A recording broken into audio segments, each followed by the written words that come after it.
శ్రీ గురుభ్యో నమ. అమ్మల మనస్సు కష్టపడితే అమ్మమ్మలకు ప్రేమ కలుగుతుందా? ఎవరా అమ్మ ఎవరా అమ్మమ్మ మాట్లాడుకుందాం. ప్రతి ఇంట్లో పురుషుల కంటే స్త్రీలు ఎక్కువగా పూజ చేస్తూ ఉండడం మనం చూస్తూ ఉంటాం. ఆ మాటకొస్తే ప్రతి దేవాలయంలో కూడా పురుషుల కంటే స్త్రీలే ఎక్కువగా ఉండడం కూడా మనకు కనపడుతూ ఉంటుంది.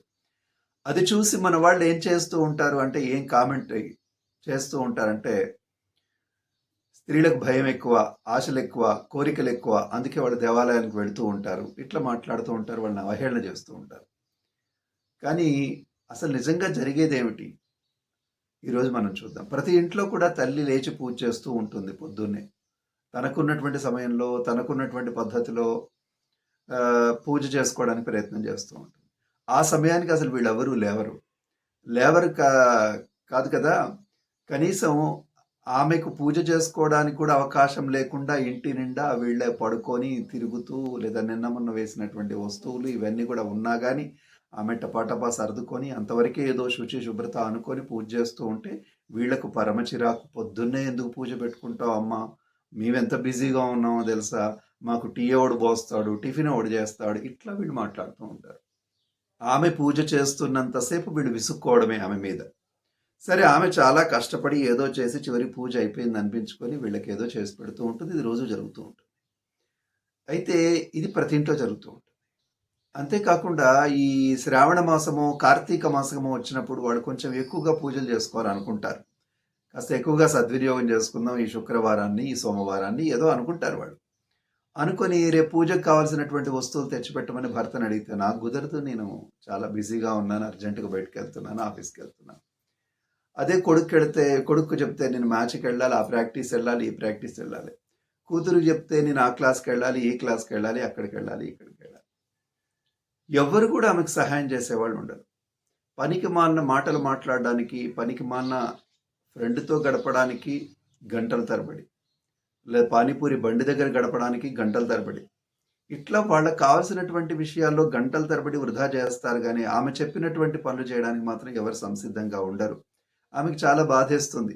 అయినప్పటికీ కూడా ఆమె ఇల్లంతా సర్ది ఊడ్చి శుభ్రం చేసుకుని, పూజ కదా, అవన్నీ కూడా చేసుకొని సామాగ్రి కూడా ఆమె తీసుకొచ్చుకొని పొద్దున్నే లేచి పూజ చేసేటప్పుడు, బాబు కొంచెం మీరు కూడా ఉదయాన్నే లేవండిరా అని చెప్తుంది. అంతే, బాంబు వీలినట్టు అవుతుంది వాడు.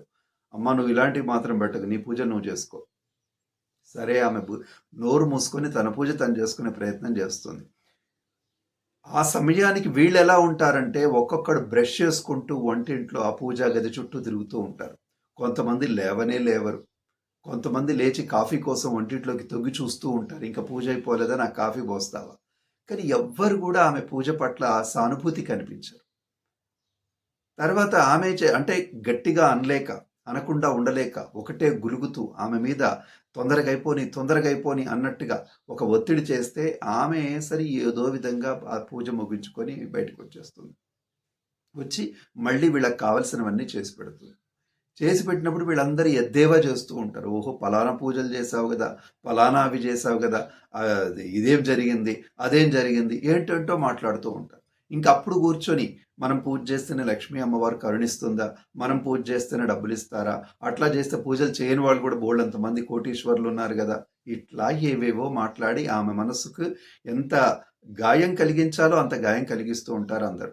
భర్తతో సహా ఈ పని చేస్తాం. కనీసం భర్త అన్న ఉండి, పిల్లలు మీరు అట్లా అనవద్దు, ఆమె పూజ చేయబట్టే కదరా మనం ఇట్లా ఉన్నామని ఒక మాట అనొచ్చు కదా, లేదా తన ఇష్టం తను పూజ చేసుకొని మని ఒక మాట అనొచ్చు కదా.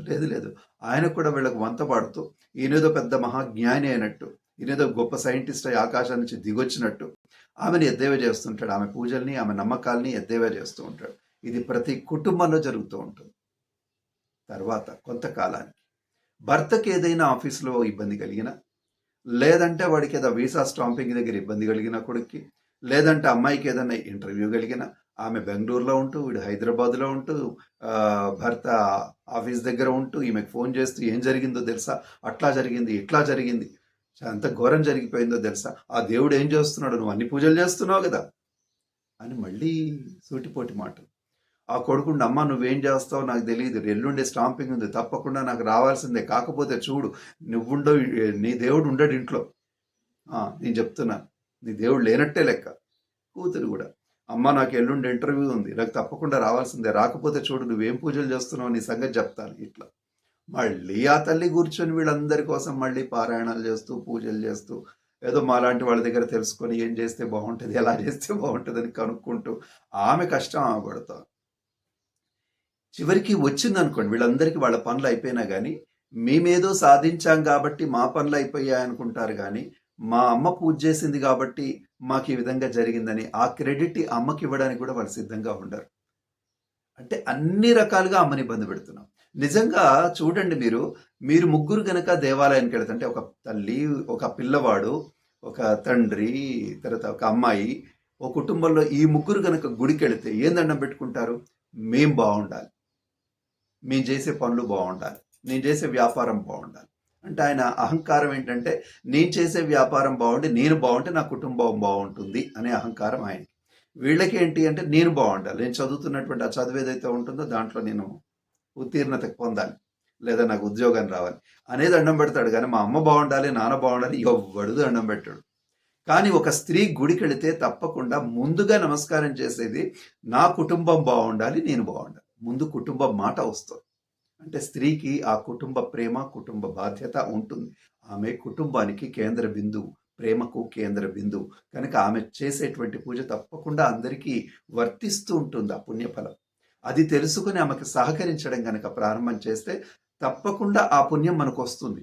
కానీ ఆమెనే ఇబ్బంది పెడితే, అంటే ఆమె లక్ష్మీ పూజ చేస్తుందండి, అమ్మని ఇబ్బంది పెడితే, ఈ అమ్మల్ని కన్న అమ్మ ముగురమ్మల మూలపటమ్మ అని చెప్తూ ఉంటారు కదా, ఆ అమ్మల్ని కన్న అమ్మ ఎవరైతే ఉందో ఆమె అమ్మమ్మతో సమానం కదా, ఆమె మనస్సు ఎలా కరుగుతుందండి?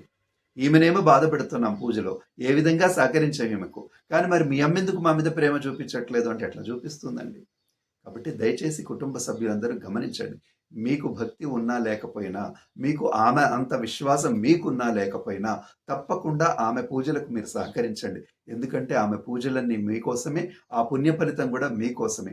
అంటే మీరు ఎలాగూ చెయ్యరు, ఎవరో మీకోసం చేస్తుంటే కూడా దాన్ని దుర్వినియోగం చేస్తే ఇంకంతకంటే స్వయంకృత అపరాధం ఇంకోటి ఉండదు. దయచేసి ఈ శ్రావణ మాసం అమ్మలందరికీ సహకరిద్దాం. తద్వారా అమ్మమ్మ యొక్క ప్రేమను కూడా పొందేటువంటి ప్రయత్నం చేద్దాం. శ్రీమాత్రేభ్యో నమః.